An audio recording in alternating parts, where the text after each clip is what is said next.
১৯১ বছরের পুরনো অবকাঠামোতে বগুড়া শহরের প্রাণকেন্দ্রে অবস্থিত জেলা কারাগার। সম্প্রতি দেশব্যাপী নতুন করে আলোচনায় এসেছে কারাগারের কন্ডেম সেলের ছাদ ফুটো করে ৪ জন মৃত্যুদণ্ডপ্রাপ্ত আসামির একসাথে পালিয়ে যাওয়ার ঘটনায়। ইতিমধ্যেই কারাগারের ডেপুটি জেলা সহ সাময়িক বরখাস্ত করা হয়েছে ৫ জনকে।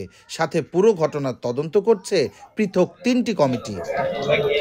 তবে এ ঘটনার পর থেকে একে একে বেরিয়ে আসতে শুরু করেছে কারা অভ্যন্তরের নানা অনিয়ম ও দুর্নীতির চিত্র। ওখানে আপনি যা নেবেন, আপনি যদি ফেন্সিডিল নেন ওটাও পাবেন, যদি আপনি গাঞ্জা নেন, ইয়াবা নেন, গাঞ্জা ইয়াবা তো এক ধরনের অ্যাভেলেবল একটা অবস্থা, আর পুরোটা একটা সিন্ডিকেট। টাকা আর সিগারেটের বিনিময়ে কারাগারে মেলে সব ধরনের সুবিধা। তাহলে প্রশ্ন, কয়েদিদের হাতে মাদক পৌঁছায় কারা? কিছুটা আঁচ পাওয়া যায় এই যুবকের কথায়। একজন আসামি দীর্ঘ ২ বছর ধরে আছে ছোট্ট একটা কেসে, একটা ছিনতাইয়ের কেসে। সে ওইখান থেকে বের হচ্ছে না। কেন বের হচ্ছে না? কেউ কোনো খোঁজ নিচ্ছে না। তার আত্মীয় স্বজন দেখা করতে আসে, দেখা করে তারা কি করে? ভিতরে দর্শনাগারে এখানে ক্যামেরা লাগানো আছে, কিন্তু কেউ ইনভেস্টিগেশন করে না, কারণ এটা কারোর দরকার নেই। মাস গেলে টাকা পাচ্ছে।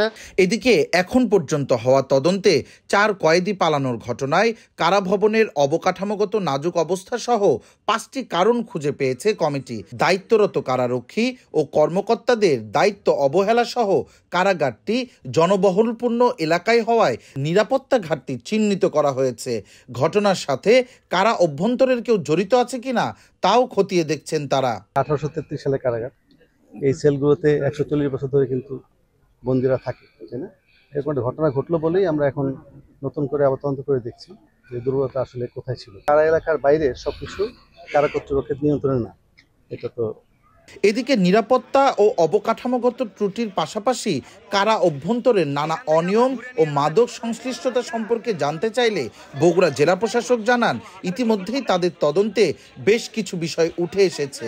তদন্ত শেষে সকলের সমন্বয়ে নেওয়া হবে প্রয়োজনীয় ব্যবস্থা।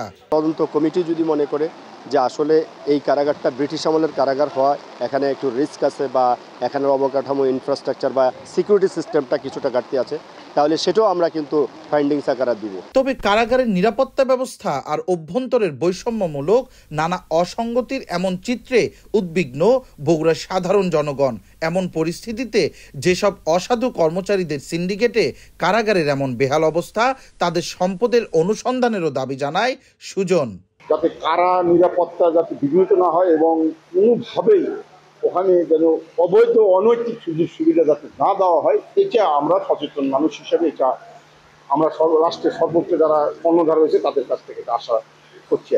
শহরের অভ্যন্তর থেকে সরিয়ে নিরাপদ স্থানে আধুনিক অবকাঠামোতে গড়ে তোলা হোক নতুন কারাগার, এমন দাবি স্থানীয়দের। সঞ্জু রায়, দেশ টিভি, বগুড়া।